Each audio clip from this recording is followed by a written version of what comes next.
तुम्हाला माहिती आहे का, 40 वर्षापूर्वीच मुंबईनं भाजपचा पहिला महापौर पाहिला होता. सध्या चर्चा आहे ती मुंबईचा महापौर कोण होणार.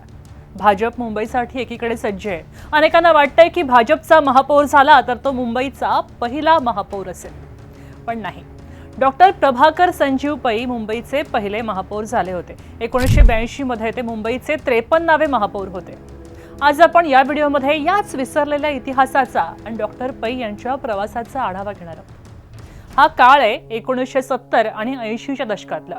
1975 मध्ये इंदिरा गांधींनी लादलेल्या आणीबाणीनंतर देशामध्ये राजकीय समीकरणं सगळी बदलली होती.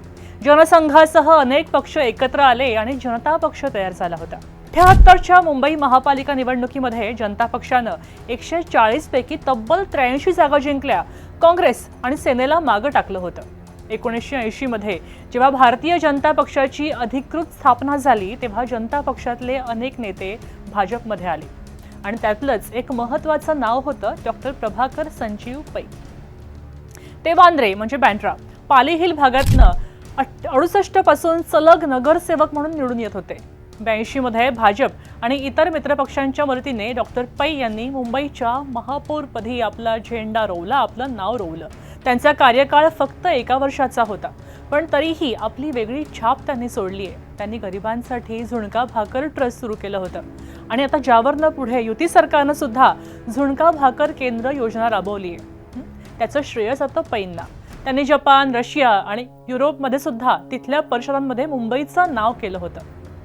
पण राजकारण शेवटी राजकारण असतं. असं म्हणतात की पक्षांतर्गत मतभेद आणि राजकारणातल्या बदलत्या शैलीमुळे डॉक्टर पै हळूहळू राजकीय वातावरणातनं सक्रिय राजकारणातनं बाजूला झाले आणि त्यांनी आपलं आयुष्य शिक्षण आणि सामाजिक कार्यासाठी वाहून दिलं.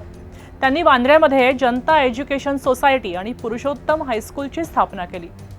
अगदी आत्ता 2020 मध्ये वयाच्या 84व्या वर्षी डॉक्टर पै यांचं निधन झालं.